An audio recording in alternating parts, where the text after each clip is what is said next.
বাড়ি হতো সব তলাইছে।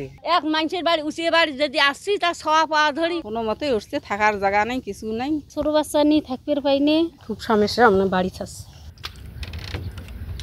চারিদিকে থই থই পানির মাঝে জেগে থাকা একটি বাড়ির উঠানে দাঁড়িয়ে আছেন বেশ কিছু নারী। কারো কোলে শিশু সন্তান, আর কেউ দাঁড়িয়ে আছেন সন্তান ছাড়াই। তাদের অপেক্ষা বন্যার পানি নামার পর নিজ বাড়িতে ফেরার। কুড়িগ্রাম সদর উপজেলার যাত্রাপুর ইউনিয়নের ব্রহ্মপুত্রের অববাহিকার চর ভগবতীপুরের দৃশ্য এটি।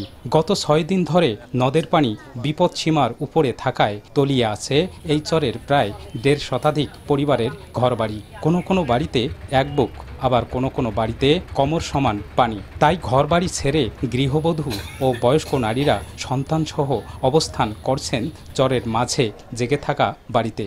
তাদের অপেক্ষা ঘরবাড়ি থেকে পানি নেমে যাওয়ার। বাড়ি হতো সব তলাইছে, জায়গা থাকা জায়গা নাই, খাট পালং সব ভাসি বেড়াইছে ঘরের ভিতরে। নগদের কাছে সব গ্রাহকই প্রিয়, তাই তো সারা দেশে ক্যাশ আউট চার্জ সবচেয়ে কম। এক মানুষের বাড়ি উঁচিয়ে বাড়ি যদি আসছি তা সওয়া পাওয়া ধরি, তারও বাড়ি তলাইছে, করেই আনতে করেই খাই। একটু বুঝি আমার বাড়ি, এই মেলা ফ্যামিলি সব আসি আমার এখানে উঠছে, কোনো মতে উঠছে, থাকার জায়গা নেই, কিছু নেই। বন্যার পানি সামান্য হ্রাস পেলেও এখনও তলিয়ে আছে ঘরসহ ক্ষতিগ্রস্ত বিছানা ও আসবাবপত্র।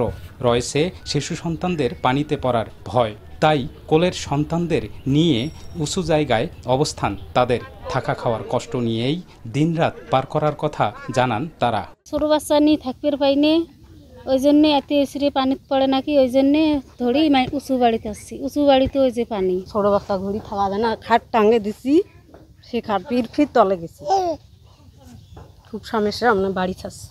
এদিকে চরাঞ্চল সহ নিম্নাঞ্চলের শিশু ও নারীদের স্বাস্থ্য সুরক্ষায় ব্যবস্থা নেয়ার কথা জানায় জেলা প্রশাসক। ওনারা তাদের ঘরবাড়ি ছেড়ে আসতে চাচ্ছেন না। কোনো জায়গায় দেখা যায় যে কোনো একটা উঁচু জায়গায় অনেক নারী এবং শিশুর অবস্থান করছে। তাদের স্বাস্থ্য এবং স্যানিটেশনের বিষয়টি সেক্ষেত্রে খুব গুরুত্বপূর্ণ হয়ে যায়। এক্ষেত্রে আমরা মেডিকেল টিম প্রেরণ করে বা বিশুদ্ধ পানির ট্যাবলেট সহ অন্যান্য স্বাস্থ্য সম্পর্কিত বিষয়গুলো বিতরণের মাধ্যমে তাদের স্বাস্থ্য সুরক্ষার বিষয়টি দেখভাল করি। কুড়িগ্রাম জেলার সদর, উলিপুর, চিলমারি, রৌমারী ও রাজীবপুর উপজেলার উপর দিয়ে প্রবাহিত প্রায় 40 কিলোমিটার দৈর্ঘ্যের ব্রহ্মপুত্র নদের প্রায় শতাধিক চর ও দ্বীপচরের অবস্থা একই রকমের। বাদশা সৈকত, সময় সংবাদ, কুড়িগ্রাম।